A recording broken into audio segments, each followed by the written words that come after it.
final one there. OMG to start off this draft, and they could go just with something like an AD carry to start like they have before, but no, Wukong comes out for Aki here. A good team fight tool. Gonna give them the engage with the need, maybe get involved in some of these lanes even earlier on. For JDG, I'm curious with what they actually want to go for on this side. We've seen for JDG, Caitlyn has been a really big one ever since, you know, we moved to 13.3 and onward. I just wonder if they would opt into picking Gragas on first rotation, but no, wanting to go straight towards Xayah, but maybe not know much. Maybe not know. Gragas is an option for them and is a very flexible pick. Triple flex. There it is, locked in. Actually, Mystic's played it in his career. Quadriflex? Could be. Hey, look, wouldn't be the first time I see Xayah in the mid lane. Okay. It would be the first time that I see it played well in the mid lane, but you know, ranked is ranked. Wait, so are you saying ruler Gragas? It's possible. I'm just saying there's a chance, Larry. I'm just saying.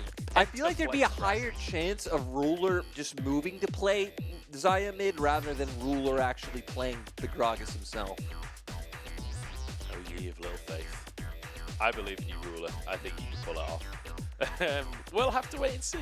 We'll have to find out how it pans out. Aphelios comes on through. And we could have the Lulu. I feel like against a Rakan, I do quite like the Lulu, but then the Flay as well. Great at denying that engage from Rakan. So I feel like Thresh is a champion that we are starting to see a little bit more of again. Like he's slowly but surely like he just keeps getting buffs. Like got buffs this patch, got buffs last patch. Yeah. There've been like over like many patch cycles. It'll be like a small thing here, you know, a little thing here. After the fact that he just got nerfed so heavily or like taken out of the meta in other ways. So which is nice because he's just such a fun champion to watch. Yeah. I feel like there's so much skill expression for Thresh. Like it's always a pleasure to watch some of the best supports in the world. I even like just the way flying around the map, Spider-Manning. I like the way that Riot went about the buffs, because if you read the changes in the patch, they say like, yeah, his most popular, you know, like skill order is like QEW or QW or something. It's like, but that's not the most efficient one. The most efficient one is like maxing your lantern first and going this way. So we're gonna put the buffs in line with what players are doing now and like get people wanting to like get that sense of it actually being the right choice. So. You know, sadly, we still could get it in this draft, but not yet. Sion coming on through. We were talking about Shogath earlier on is something that is always theoretically possible, but could be a bit hard now with this Gragas already picked up. You would then have to like move that to mid and put Kanavi potentially on a carry jungler. And JDG keeping it pretty standard with the Rakan coming through with the Xayah. Yeah, the Lulu taken away from the Aphelios. Do we see a Thresh ban? Is that something that could be on the cards here for PP God? With the Lulu removed. Aside from that, you've got, I mean, if you think classic Aphelios duos, maybe like a Tarn Kench could be there, Braum. It's usually these protection supports, but there we go, Nautilus, some hard engage removed from the side of OMG. Now looking where OMG will want to finish it off with their last ban. Putting out bans towards top laners, so speculating that Gragas will not be going in the hands of 369. So I like it, Syndra takeaway, and now this is where JDG are going to show a lot of their hand. I think this is where theoretically, if you don't plan on running that Gragas in the jungle role, you pick up jungle here, but I mean, even Kanavi's had his hands on it 3 times, which is only 2 less than his most played champion this split. So it looks like it will be a solo lane Gragas. I'd assume for the top lane, to be honest. Like, 369 played a lot more Gragas over his career than Knight has. As the Viego locked in for Kanavi, so a carry very much in his hands. And some good champions to steal as well. And also one of the champions that, when it was a mainstay in the meta, I felt like was one of the ones that Kanavi was doing just so well on. Setting Kanavi up to be one of your big reset team fight carries is always the recipe for success, but now for OMG, the Renata would be quite nice when you already have so many champions that want to be running into you. Also, just very short range Xayah, so potential opportunities there. And now it's about where we're looking for mid lane, because Creme is going to need to go for the blind pick. And I mean, with the fact that you really need AP in your composition, you can't look towards things like the Yone or these other AD champions like a Tristana he's played before. I think just going right back to the Akali makes a lot of sense. But last time the LeBlanc was banned away from him. This time, Knight can lock that in for the mid lane, and we find out that the Gragas will be going to that top lane for 369. Feels like there's a lot of flair in this composition for JDG, right? A lot of skill expression across these champions. Kanavi on his Viego, Knight on his LeBlanc. I feel like the mid jungle feels similar to me in the sense that like it's still burst reset oriented. They just swapped it around to where now the resets on the jungler, and I mean I guess the burst is still coming out through both, but yeah, now it's about more setting up Kanavi and playing off that rather than Knight like it was last game. But still having the consistent DPS on the Xayah, you have more appeal this time with the Gragas. Actually, at the top of the standings, and nobody believes it, except Gulbog.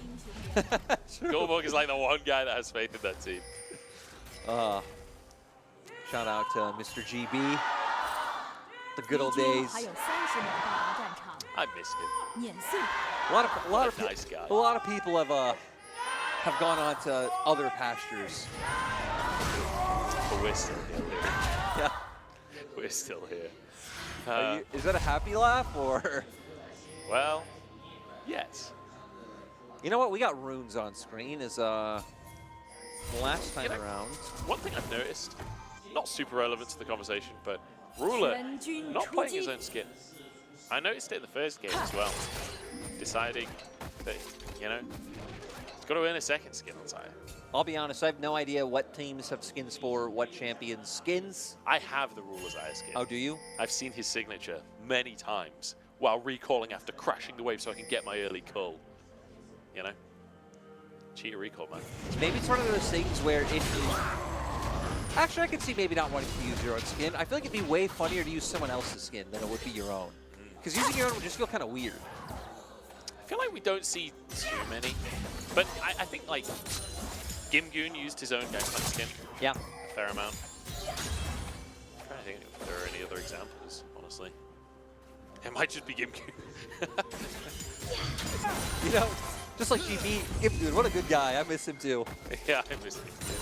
But actually coming into the game, you know, one of the things you were saying was maybe OMG having a better early game, at least in terms of lanes. Once again, they're going to do fine. Like, your bot lane should be able to fare, at least go neutral in the 2v2, but at least now we're going to have some pressure with what the Renata is able to do up against the Rakan.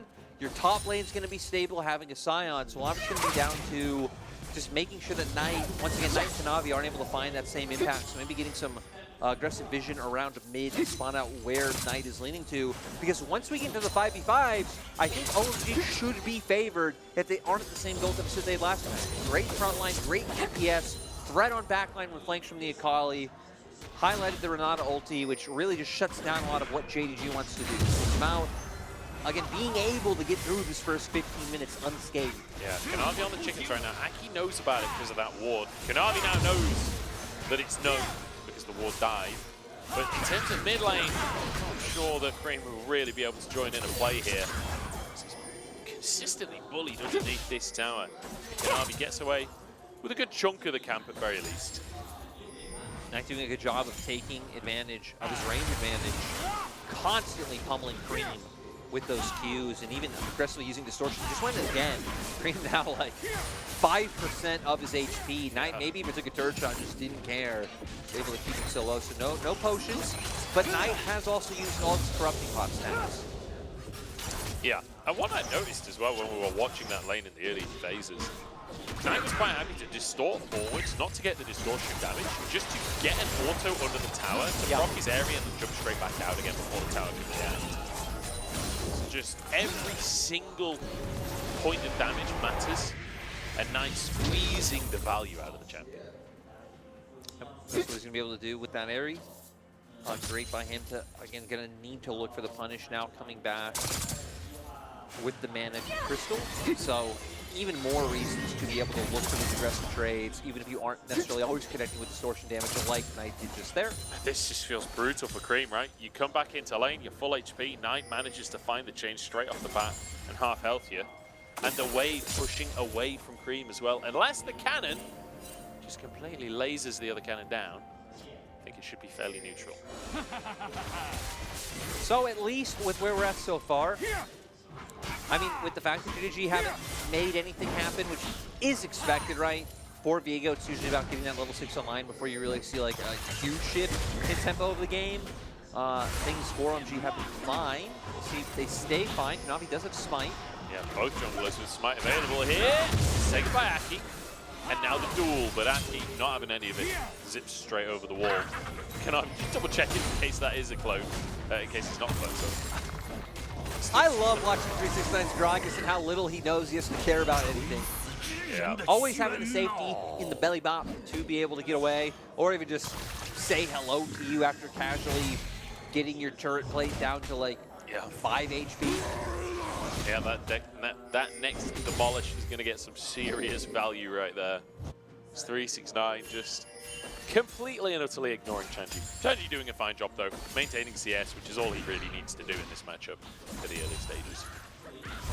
Now both AD carries coming back with some items. New Quiver for Abel. We got tier 2 boots and a longsword for Ruler.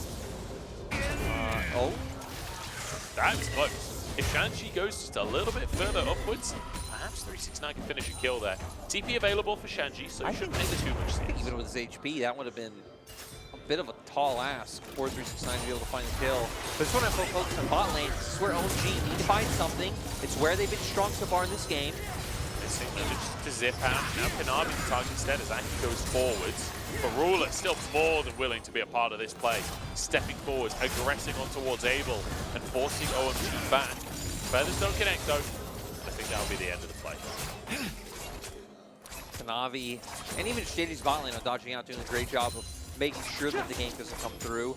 Abel's been able to find a small advantage for himself in terms of CS, and we've seen they've been the ones keeping up that pressure in the bot lane. I feel like Missing having a great split so far as well. Like knowing his limits on this Rakan, knows that he can jump in and still be able to get back out to Ruler.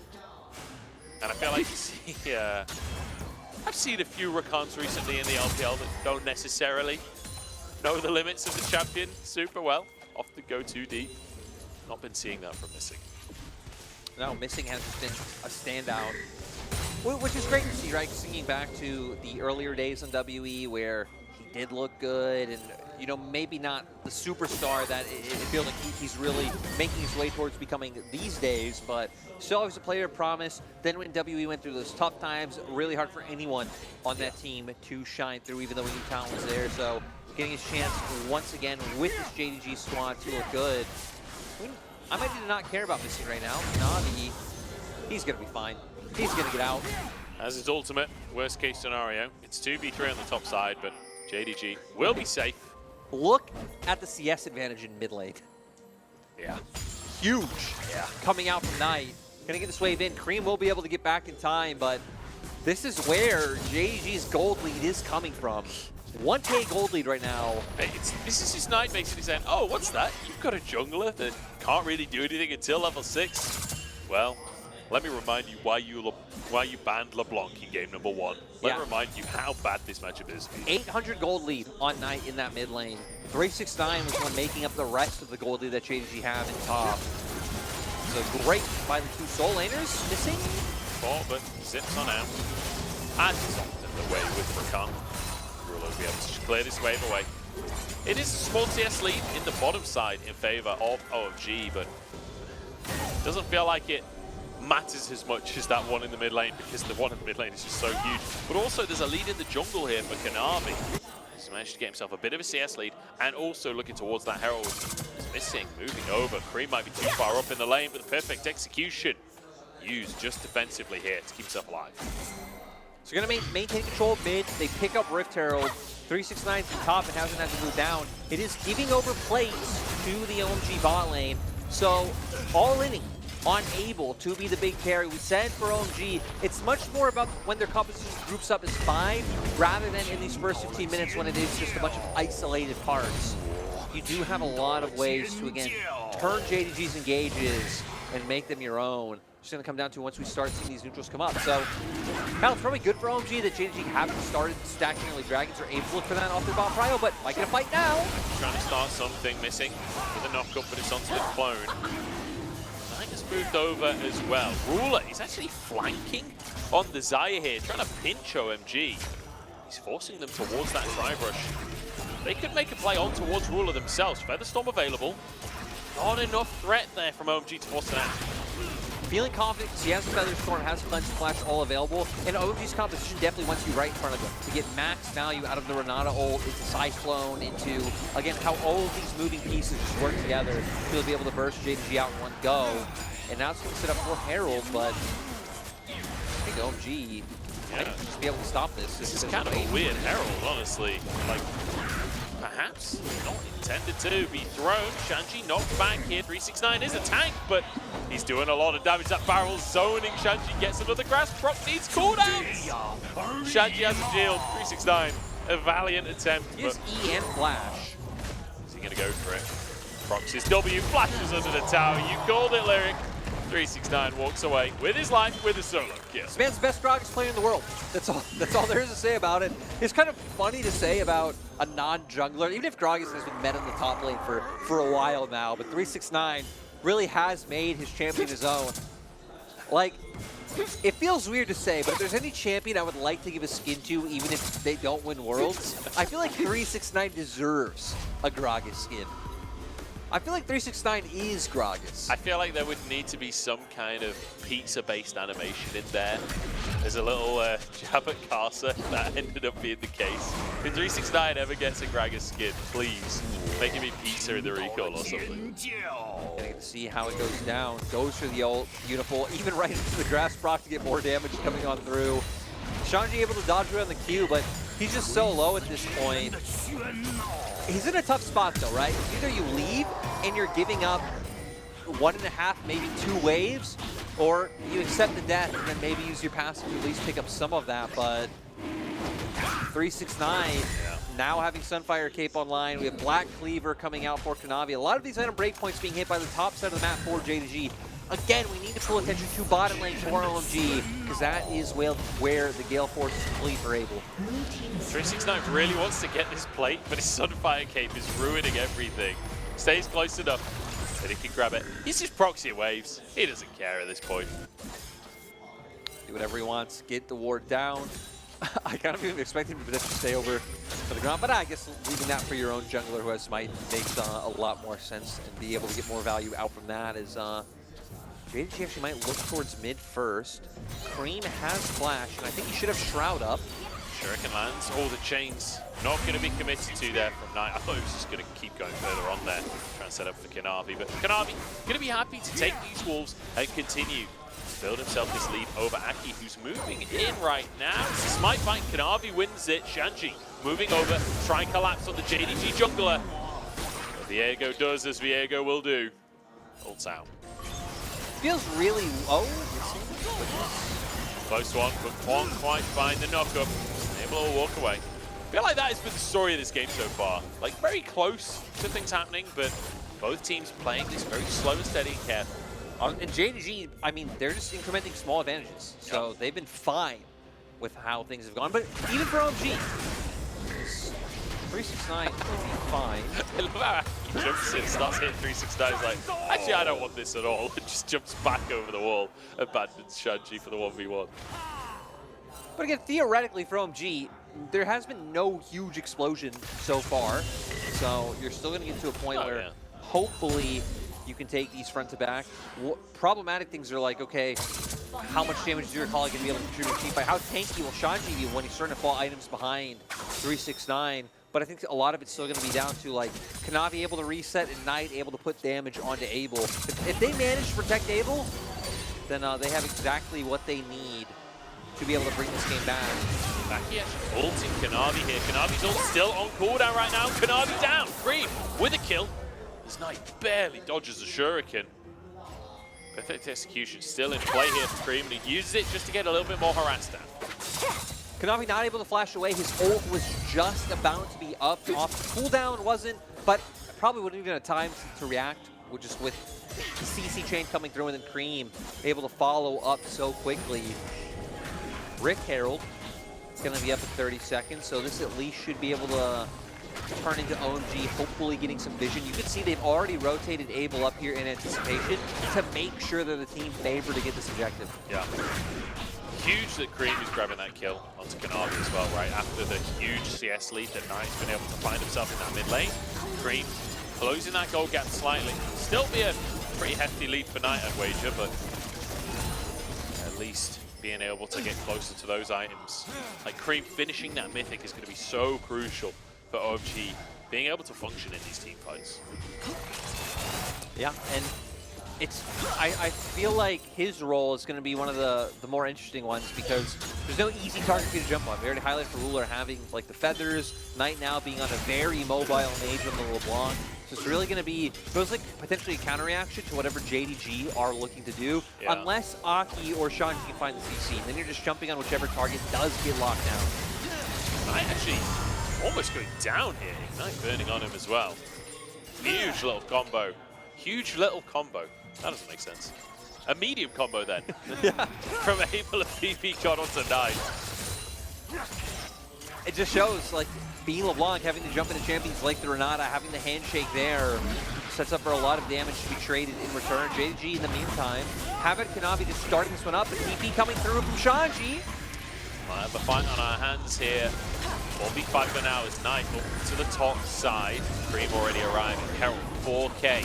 JDG don't want to let this one go without a fight. Knight over the wall, trying to find his opportunity. Shanji goes in. Herald already taken by OMG now. The hostile takeover is pretty massive. Creme with the backside of the play, and in goes the Cyclone. JDG picked apart by OMG. A Herald and 2 kills.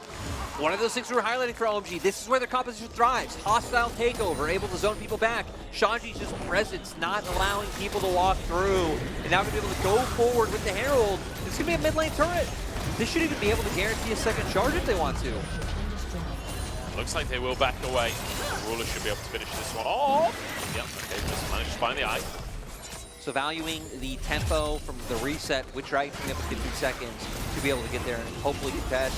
We see her again, Shanji's presence, the first 6, zoning them out from the play, using the ulti to find the knockup on Kanavi, then hostile takeover. So many ways to zone the members of JDG out. When they're composition of champions that want to jump in, that want to find backline access, it just sets up for Creme and Aki to start being able to pick up those kills.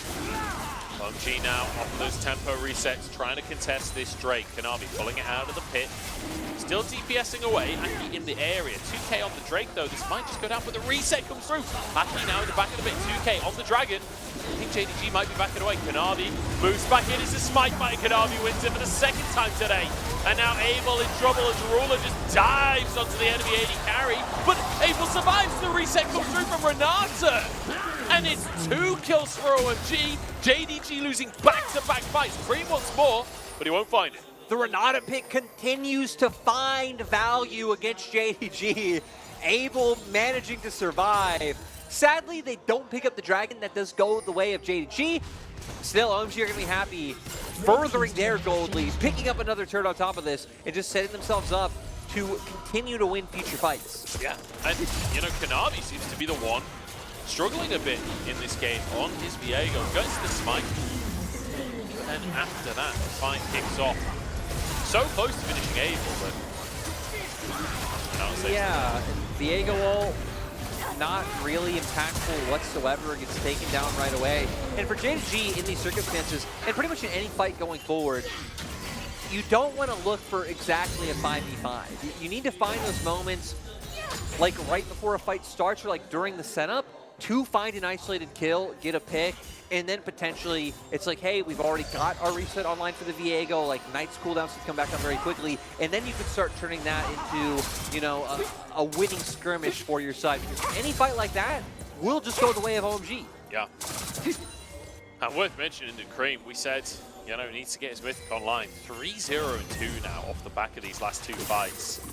He starts to become scary, and still, it's going to be difficult to find that impact in these team fights against a composition like this, but if there's an Akali that can do it, it's Creme.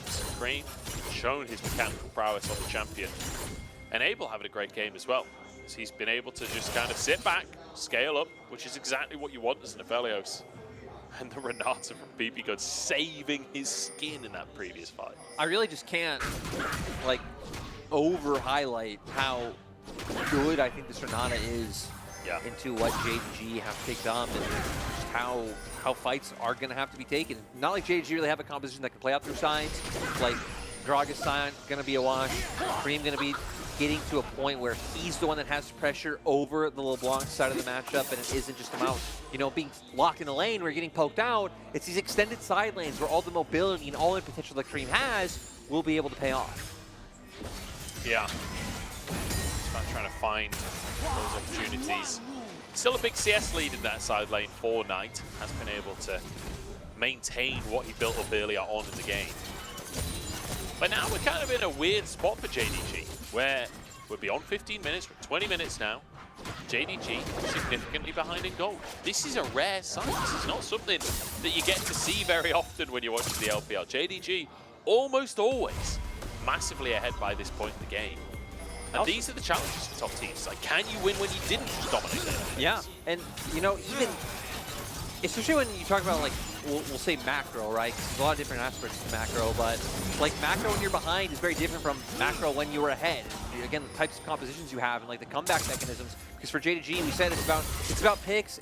I feel like the best would be isolating people right before an objective's coming up in like terms of like transition or setup period. But even here, finding someone before the setup, Creme dashes out, the quickness won't land.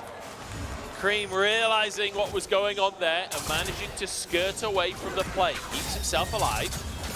A little bit of damage out from Knight there, but crucially, the death rush doesn't work out. And now OMG perhaps with an answer as they all move towards this top side, clearing vision. Kanavi and Missing want to protect their mid laner. The wave should be cleared here. I don't think OMG can continue. Gonna have to back off. Still lose nothing for the rotation over. They'd already pushed in mid. They have full control. They've already taken down mid tier 1. No, Ruler's caught out in the jungle. Ozaki will be able to find the second Cyclone. He might just get the solo kill with the feathers. Won't find the route. Ruler walks away.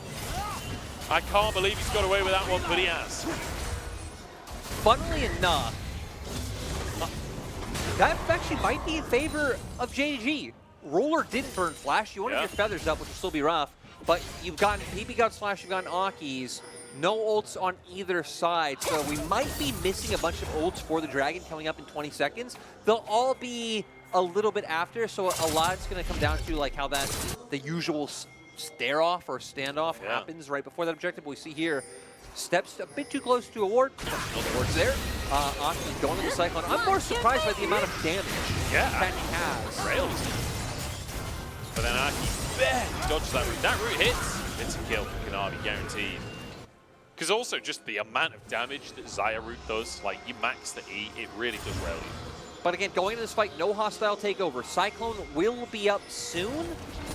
But I'm surprised JDG, they don't even want to opt into it, valuing maybe the feathers higher than some of these key abilities and key flashes being down for OMG. Yeah, Knight going for the tier 1 up in this top side. As it looks like Shanji will start that Drake off. Zaki moves over. Nope, just gets a vision. But Aki will be able to do it anyway. It's 369 threatening a little bit. And JDG decided, look, we just want to scale up. We don't want to fight right now. We don't feel like we can win that fight. Like you said, the ultimate for Ruler, crucial, and will only just come up now as we speak. I feel like the like losses in the side of OMG are the more important thing here, because it's not going to get easier as the game goes on. I mean, April's going to be huge. Even Akali, who is going to be able to do more than a LeBlanc. It's very different, so saying do more is kind of weird. Like, Akali will be able to win those all-ins, but of course LeBlanc becomes a bit of like a poke mage in terms of how you're just like going in and out to find this damage off. You have a better front line in the Sion. It just doesn't feel like it will get easier, and you're kind of hoping more that you can outplay OMG on like a human level rather than anything to do with the champions in the server. And let's be honest, if there's one team that can go into a game saying, we're going to just outplay you, it's JDG right now. Definitely a team with the mechanical skill to do that. Knight goes in onto Aki, Everfrost across the team here, but it's just the clone that they found damage on. You know, I want to clarify, I said outdo them on a human level. I'm not saying JDG are better humans. That was a pretty weird way. You know, I'm not sure anyone took that meaning until you clarified. And now suddenly, methinks thou doth protest too much, is it? Yeah, just watch a Shakespeare quote, that'll make me look clever. Clear for the one person who did hear it like that. Well, I'm sure they... Sam. I know you're out there, Sam. Come on, Sam. Get it together, man. 369 on the flank. So it's Ruler. 369 actually just going to go for this one, but perhaps misunderstanding the situation here. 369 taken down. Missing with the quickness as well as Nitrous looks for a bit more damage. Shanji straight on in, but I mean, nobody can hurt him at this point. No, he's unkillable on the Sion. Oh, wait. Wait, the re-engage comes on through. Missing down, though, and they actually can't finish the kill on PP God. An attempt from JDG, but it ain't a good one. And now Knight being chased down. Oh, the Shuriken lands as well! But Knight zips back to his portal and walks away somehow. PP God even manages to keep himself alive. This time, all of them funneling onto him, but OMG are not playing a comp that you could just funnel into. They thought they found a bit of an opening. They thought they found someone who was exposed, but once again, not the right member. And it feels so hard to do when you have OMG grouped up with Renata around. If Renata isn't there, maybe it's a different story because you're missing those really two key abilities to be able to control zones and keep someone alive. We're going to see here, 369, like you said, kind of misreading the positions of the situation where the spike immediately does go down. And then we see OMG, rightfully so, want to look for a re-engage. But I guess the perplexing part is here, where JDG are going to look to go on to PP God. They think they found him just trapped out, but comes through with the ultimate, manages to keep himself alive, and then with so many members, not even a full screen away, like a solid like 5.5 mouse clicks. If you have like the really tiny clicks like Faker, then you're doing fine. Right. You don't watch Faker's mouse clicks? I've seen his mouse clicks. I don't know them well enough to use it as a unit of measurement. More of a T-Mos kind of guy. We'll say 3 T-Mos away. Okay, I'm with you now. OMG, about 3 T-Mos away from winning this game as well. With Baron in pocket, 8-1. And I feel like they've not really had that big hero moment for themselves across the course of this game, but they've not needed. Look, the hero moment needs to be built up by you casting to build up the hero moment. So if you start like talking up in anticipation for JDG to do something, they'll do it. They'll do it. Give it a try. You think I can make JDG win this game with a single bit of shoutcasting? Well, Ruler in the brush, looking to catch the next wave. Aki pushing the wave. Shanji gets a knock up onto 369. Here it goes. Pushing forward. Grasp, Brock, Abel in trouble. Walking away though. Keeps himself alive. The Featherstone find the root and missing. Barely lives. See, the hero play almost happened. You built it up. Sadly though, hostile takeover. Too much of them. It is too much. A pretty good ability. Yeah. To be said, Shanji in from the side. Hits the wall. Sion is one of the most comical champions in this entire game, has to be said. Abel just charging forwards. Some not funnier than old Sion, but still well pretty hilarious. Old Sion was literally a cartoon character. And OG might actually be able to just end the game. With Baron buff, they've still got health bars to work with. And Abel is just an absolute monster on 3 items, red, white weapons. I mean, this is the dream scenario to try and force the end of the game. OMG stepping forwards, looking for an upset, looking to keep their series alive. Ultimate's being blasted on either side. Knight tries to threaten the back line. Ruler in trouble though. Featherstorm comes out, gets back onto Fountain as Kanavi forced the flash. But OMG, they don't need the kills. They just need the Nexus towers. And slowly but surely, OMG have found themselves a win in the series. OMG, they didn't fall into a deficit in the early game. Sure, some of their lanes were losing out on CS, but no big plays opening up the game for JD Gaming. And we got to a point where we saw, again, the value of the Renata, I feel like was the biggest thing. Yeah. The hostile takeover and the hey, buddy, you're not going to die ability, those coming in huge. Yeah. And, I mean, just overall, right? You now have the Sion that we even saw in, like, the one fight around Herald. Even Shanji just standing there, they all need to back up. They need to move out of the way. Yeah. It's like all these different ways to control zones and make it so your composition can't jump in. It's like, what can JDG do? They can't play sides with their composition. They kind of need to find picks, but OMG are always together. I feel like maybe if you're JDG, you look back and think, should we maybe have moved LeBlanc more out of the mid lane and try to control like bot side river vision and find opportunities and picks that way? Because the CS advantage ended up meaning really nothing. Yeah, absolutely not. Especially with Creme being able to pick up some of the kills in the early skirmishes. It Yeah. kind of nullified the lane advantage that Knight had found for himself early on. And I have to say, OMG impressing me today with this second game, not just in the fact that obviously they're getting a win, but the team fights in game number 1. And the way that they've won game number 2 is not how you usually think of OMG getting wins, right? With like Shanji and Creme on this team, Aki, like very aggressive players, very stylish players. Like a slow, calculated win like this is not the first thing that comes to mind, but OMG showing that they have more than one string to their bow. I feel like if it was like a tree of different styles, it still falls under like, in my mind, OMG have always been like insane at team fighting. Yeah. But it's just not the like. It's like dive comps. It's not exactly. It's not like the crazy. Hey, we're like coordinating all these engages. But that I think shows more skill in my mind than like.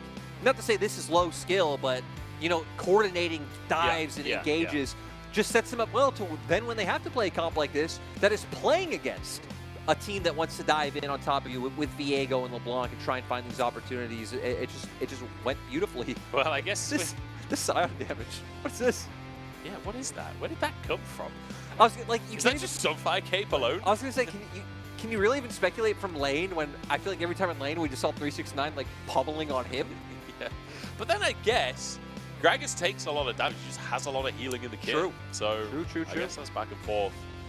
Yeah, a weird game for JDG, but a phenomenal game from OMG. And you know, you said that they have to play against the dive comp. I guess when your bread and butter was those dive comps, you know how to play against them as well, and showing that they can absolutely do that, finding themselves that advantage. And a phenomenal game number 2 from OMG. JDG being pushed to 3 games here.